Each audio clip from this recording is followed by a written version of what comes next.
O karikatür bütün Avrupa'da basında yer aldı ve Müslümanlar dünyanın dört bir yanında buna tepki göstererek haklı olarak Peygamber Aleyhisselam'ın ne kadar yüksek, faziletli bir bizim Müslümanlık görevimiz ama sonuçta Cenab-ı Allah Resulullah Aleyhisselatü Vesselam'ı kurulduğu günden beri milletimizin dinini ve namusunu aşağılayan bu zihniyet, son olarak da Peygamberimize hakaret etmek gayesiyle çizilen bir karikatürü, sahabeler şehri Diyarbakır'da billboardlarda teşhir etmek üzere bu alçakça gayelerini ortaya koymuşlardır ki, söz konusu karikatür defalarca İslam'a hakaret için kullanılmıştır.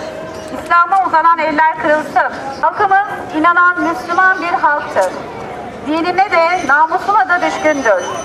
İslam, barış ve esenlik dini olarak gönderildiğinden beri tüm din ve ideolojilerden daha çok kadına önem vermiş ve pozitif ayrımcılık yaparak gasp edilen kadın haklarını iade etmiştir.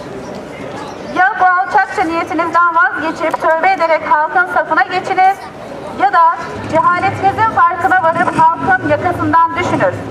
Bu aşağılık zihniyet geçmişte başarılı olamadı, siz de başarılı olamayacaksınız. Hiçbir zalim Allah'ın nurunu söndüremedi, siz de söndüremeyeceksiniz. Aklınızı başınıza alınız ve ümmetin sabrını test etmeye kalkmayınız. Ümmetin bölük pörçük oluşu sizi umutlandırmasın. Söz konusu Allah ve Resulü ise Müslümanlar tüm farklılıklarını bir kenara bırakarak karşınıza tek yürek ve ümmet olarak çıkacaktır.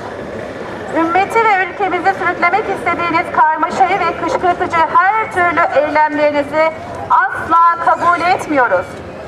İnananların beddua okları sizlere yönelirse, ağabeyleriniz olan ne Amerika Birleşik Devletleri, ne Avrupa Birliği, ne Rusya ve ne de İsrail sizleri kurtarabilir.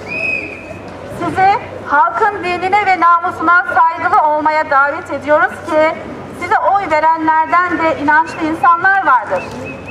Eğer cehennem ehli olmak istemiyorsanız bu çağrıya kulak veriniz. Şüphesiz ki Allah azabı en çetin olandır.